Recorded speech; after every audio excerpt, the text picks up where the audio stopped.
میں نے اپنی ساری مشاورت کمپلیٹ کر لی ہے. میں انشاءاللہ 17 تاریخ کو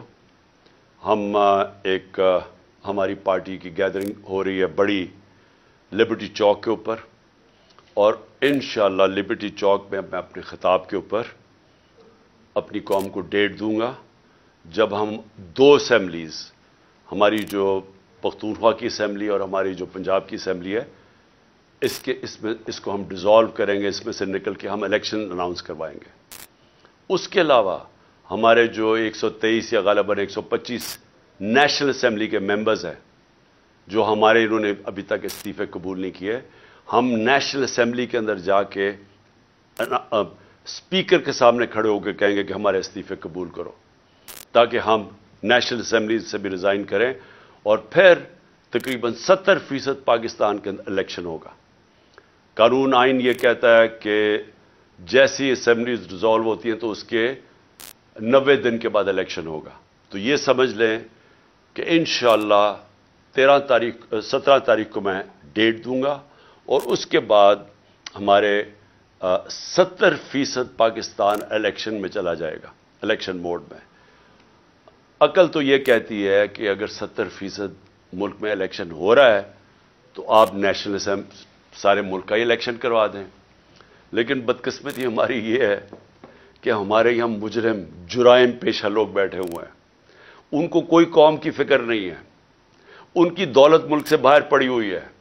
روپیہ گرتا ہے تو ان کی دولت میں اضافہ ہو جاتا ہے کہ ان کے پیسے ڈالر میں پڑے ہوئے ہیں. ان کا جینا مرنا پاکستان میں نہیں ہے. جب بھی مشکل وقت آئے گا یہ پھر اپنا بوریا بسترا اٹھا کے باہر چلے جائیں گے, جدھر یہ بڑے آرام سے زندگی گزار رہے ہیں.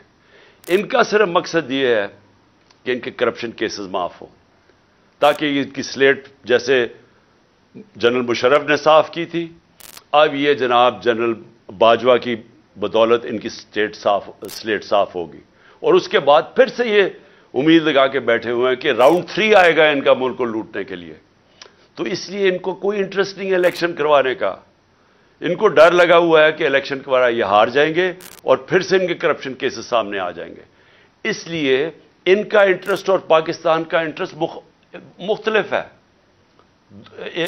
اپوزنگ اینڈز کے اوپر ہے. قوم کا انٹرسٹ اس وقت یہ ہے کہ ملک میں فوری طور پہ الیکشنز کروائے جائیں. اور انشاءاللہ 17 تاریخ کو لبرٹی چوک جدھر ہماری گیدرنگ ہوگی, میں انشاءاللہ آپ کو وہ ڈیٹ دوں گا جس دن ہم اپنی 2 اسمبلیوں سے نکل جائیں گے, کہ ساری قوم کو پتا چلے کہ یہ دونوں پارٹیز پیسہ کیسے اکٹھا کرتی ہیں. اور پھر توشہ خانہ, میں پھر چیلنج کرتا ہوں کہ جب بھی توشہ خانہ لگے گا, کوئی چیز عمران خان نے انلیگل نہیں کی, کوئی کسی قسم کا نہ آج تک پہلے قانون توڑا ہے, نہ آج توڑے گا, نہ کبھی آگے بھی توڑے گا. لیکن جنہوں نے قانون توڑا ہے, جنہوں نے توشہ خانہ میں ڈاکہ مارا ہے, اس میں ہے نواز شریف اور آصف زرداری. کیوں ڈاکہ مارا ہے؟ کیونکہ گاڑی توشہ خانہ سے نکالنا غیر قانونی ہے. 3 مہنگی گاڑیاں آصف زرداری نے توشہ خانہ سے نکالی ہیں اور 1 نواز شریف نے نکالی. کیوں نہیں الیکشن کمیشن پوچھتا ان سے؟ نواز شریف تو چلے مفرور ہے, ابھی آئے گا ڈرائی کلین ہو جائے گا پھر سے, تو اس سے پوچھے تو صحیح کہ تم نے گاڑی کیوں نہیں نکالی ہے, کیوں نہیں اس کے اوپر آگے کیس چلتا, کیوں نہیں زرداری تو ممبر آف پارلیمنٹ ہے, کیوں نہیں اس کا نیب کا کیس کھولتا کہ 3 گاڑیاں مہنگی گاڑیاں اس نے نکالی ہے توشہ خانہ سے. تو سب سے آسان کام ہے, میں جناب کسی کو اپنے دوست کو کہوں کہ مجھے گاڑی پریزنٹ کر دے, وہ مجھے پریزنٹ کرے, میں توشہ خانہ میں ڈال دوں, آدھی قیمت دے کے گاڑی خرید لوں. تو اسی لیے اجازت نہیں ہے اس کی. تو میں اس سے سوال پوچھتا ہوں کہ ان سے کیوں نہیں پوچھا آج تک؟ اور پھر کیا وجہ ہے کہ جو بھی کیس جاتا ہے ہمارا اس الیکشن کمیشنر کے پاس ہمارے خلاف فیصلہ ہو جاتا ہے؟